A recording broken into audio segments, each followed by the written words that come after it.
ግዴታ ነው እኮ እኔ ያለመጠየቄ ነው። ያን ያክል አለመሄዴ ነው። ለአመታት ዝም ማለቴ ነው። ወንደ ሰንጋ ገባሁኝ። ነገርኩት። አይ አለኝ። እኔን እኮ መቼ ነገረኝ። ወንድሙ ነው፣ አቶ አብርሃም አቻሜ ይባላል። ቢጫይ ውስጥ ማናጀር ነው። በአሁኑ ሰዓት እዚያው ቢጫይ ነው የሚሰራው። አቶ አብርሃም ጓደኛዬ ነው አለ፣ አብሮ አደጌ ነው። ስለዚህ እሱ ደወለልኝ እና ያው እዛ ከሚያደር ብዬ እንደዚህ ብዬ ያስወጥቸዋለሁ። በጣም ነው ያዘንኩት። ምክንያቱም አንድ ከንቲባ ጀስት መከላከያ ድረስ እንዲያዝ ሲታዘዝ እኮ ፐርሰናል ላይፍ ውስጥ ገብቶ የራሱ የሆነ ሪዝን አለው መንግስት ይሄን ያደረገበት።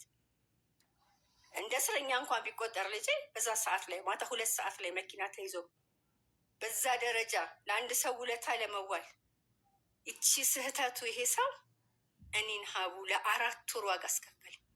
እሱ ያንን ባያደርግ ኖሮ ልጄን በእጅ አስገባ ነበር። አደረገው። አስተካክለዋለሁ፣ አናገራለሁ፣ ወንድሙንም እንዲያረጋለሁ ምናምን አለኝ። ትጓጊያለሽ። ጠበኩት። 15 ቀን ሙሉ በተደጋጋሚ እየደወልኩበት ነው። አይመልስልኝም። ሪከርዶ አለኝ፣ ያናገርኩት። ዛሬ ከሰዓት በቃ ቢዚ ሁኜ ነው። ከንቲባ ነው፣ ስራ አለው። አይደለሁም ስራው። በእርግጥ ብዙ ነገር ይኖርበት ይችላል። እጁን ባያስገባ ጥሩ ነበር። መንገድን ባይዘጋ ጥሩ ነበር። ያን ካደረገ ደግሞ መፍትሄ መፈለግ ነበረበት። ሊያገናኘኝም ሊያነጋግረኝም አይፈልግም። ስልክ አይመልስልኝ። በኋላ ላይ ጭራሽ ማለት ነው ተውኩት። በቃ ጊዜ ይጠብቃለሁ።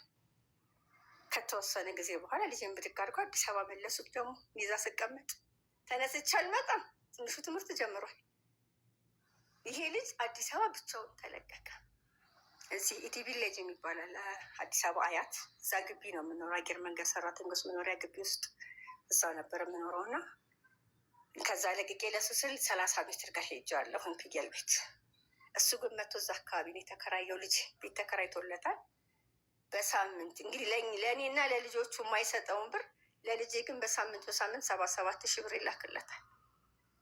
ጥፋ ነው ሙት። የ18 ዓመት ልጅ በዚህ ደረጃ ብር አገኝቶ ቤት ተሰጥቶት ቼክ የሚያደርገው ሰው ሳይኖር ምን አይነት ላይፍ እንዲኖር ነው? ያ ሁሉ ዋጋ የተከፈለበት ልጅ በቃ የተደወለ ኧረ ድረሽለት ልጅሽ እየሞተ ነው። ይሄኛውም ልጅ ነው። እንደምንም ሐምሌ ደረሰልኝ። እንደምንም ሐምሌ ሲሆን እዛ ኮምቦልቻ ቤት አለን። ቤት አላቸው የነሱ። ያው እኔ በፍርድ ቤት ለልጆቹ የተባለ ጠይቂያቸውም ቤቱንም አይቸውም አላውቅም ለ10 ዓመታት። ያን ግን እሱ ያ በፊት መሀል ላይ የሚልክ የነበረውን 8 ወር ሙሉ አቋርጧል። እኔም ቤት ነው ለምን ላክ ለምን አላክም አላልኩትም። ቀጥታ ሄጄ ቤቱን ቆላልፌ ቁልፍ ይዤ መጣሁ። መጀመሪያ ሪፖርት አድርጌያለሁ ፖሊስ ጣቢያ። ልክ ቤታቸውን ስነካ እህቱ መጣች። አዲስ አበባ ቤቱ ሲነካ ማለት ነው። እህቱ መጣች። ፖሊስ ጣቢያ ቀረብን። ምንድን ነው አሉ። እንደዚህ እንደዚህ ነው በቃ ቤቱ ነው እሱ ልኮ አያውቅም። ሲቀጥል ደግሞ እኔ ወደ አዲስ አበባ መሄዴ ስለሆነ ቤቱን አከራይቼ ልጆች ማሳደጊያ ማድረግ እፈልጋለሁ። የቤተሰቡ እርስም ቢሆን የራሳችን ድርሻ የልጆቼ ስላለ ስኖርበት የነበረው ቤት ነው። በፍርድ ቤት የልጆቼ ማሳደጊያ ነው። ያልጠየቅኩት እስከ ዛሬ እኔ ይሄን ነገር መሀል ላይ መግባት ቦታም አልሰጠሁትም። አልሐምዱሊላ ስላልጎደለብን ነው። አሁን ግን ሰውየውም የሚልካውን አቋርጧል።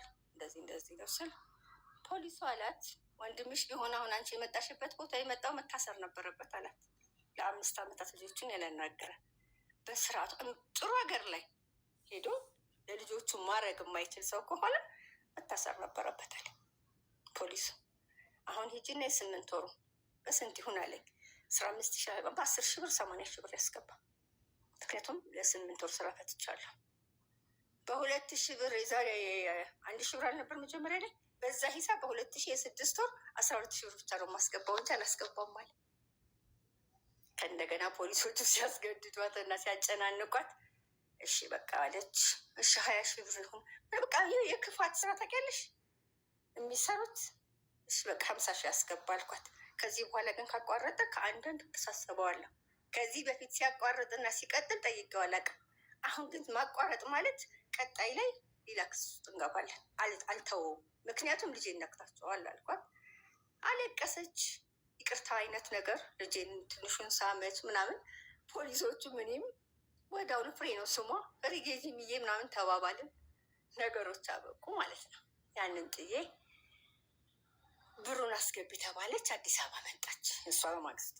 በሁለተኛው ቀን እኔም ትምህርት ስላለቀልኝ ልጄን ፍለጋ ማለት ነው። እንግዲህ እህቱ ናት አይደል? እህቱ ማለት ስለ እህቱ ማለት 5 ዓመት ስራ ፈቶ እንትን እንዳይል ብዬ ስለ እህቱ ስለ ወንድሙ ብዬ እንድናገር አሁን የሱን ልጨርስና እነግርሻለሁ። አዲስ አበባ መጣን። በመጣሁኝ በሶስተኛው ወዲያው በማግስቱ ልጅን ትንሹን ላኩት ቡቡ ያለበትን ቤት አካባቢውን ለማየት ምናምን። ትልቁ 14 ዓመቱ ስለሆነ ያው እንደራሱ ይንቀሳቀሳል። የትም ቦታ ራይድ ይዞ መጥቶ ቼክ አድርጎ ምናምን ሄደ። ልክ ሲሄድ መጣና ማማ ቤቱን አይቼዋለሁ። ቤተ ከራዩ የራሱ ነው። እውነቷን ነው። ቤት ተከራይቶለታል አባቱ። ግን ቤት ውስጥ የሚኖሩት በጣም ሱሰኛ ልጆች፣ በቃ በጣም ይሄ ነው ብዬ ማለት ከምችለው በላይ ወደ 7 ሰው እሱ ቤት ውስጥ ይኖራሉ። እንደዛ አይነት ነገር ውስጥ እና በቃ ጥሩ ላይ አይደለም ያሉሽ። ለዛ ነው ቡቡ ጋር አልኩት። ስለዚህ ጊዜ መስጠት የለብኝ፣ የሆነ እርምጃ መውሰድ አለብኝ። ምንድን ነው ማድረግ የምችለው?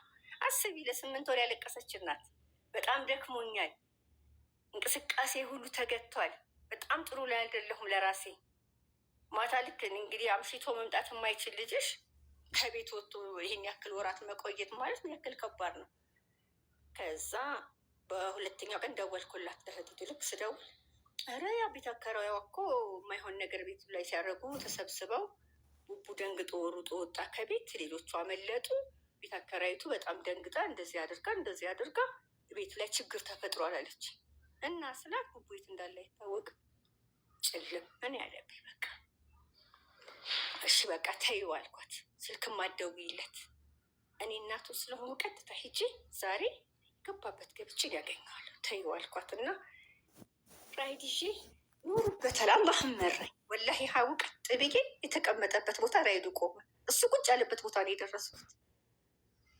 ድሮ ይቀመጡበት የነበረ ጓደኞቹ ጋር አውቀዋለሁ። ስለዚህ እዛ ተቀምጦ ሊሆን ይችላል ብዬ ሲሄድ አንዱ ጓደኛው ጋር ጥላ ስር ፀሐይ ነው 7 ሰዓት ቁጭ ብሏል። ቡቡ አልኩት።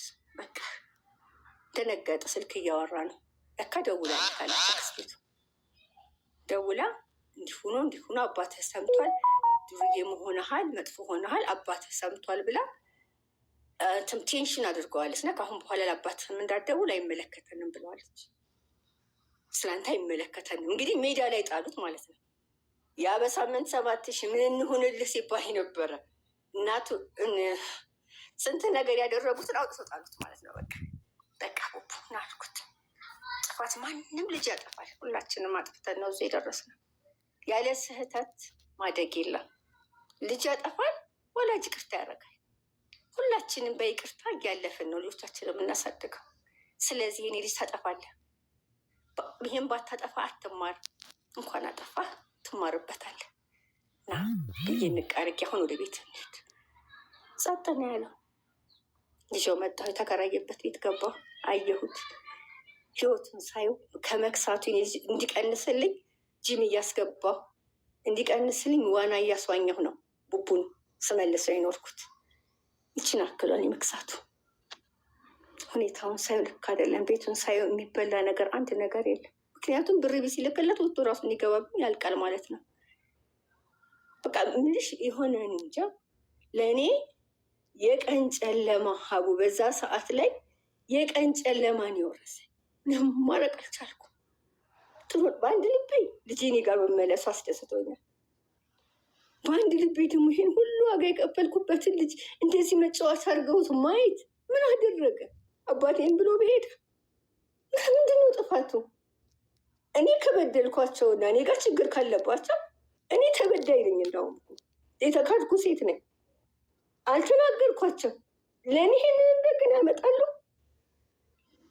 ዲቢ ሚስት ልጅ የለውም ብሎ የሞላ ወንድም ነው። ለአመታት አኩርፋ ወንድምና እህት ሳይገናኙ ሳይነጋገሩ የነበሩ ዲቢ ያስታረቃቸው ወንድምና እህት ናቸው። የእህቱን ልጅ ዱባይ ልክልሻለሁ በውስጥ የተማረበትን ዩኒቨርሲቲ እዛ እየከፈለ ያስተምራል። የእህቱን ልጅ ለልጆቹ ግን $100 እና $200 የራቀው ሰውዬ ነው።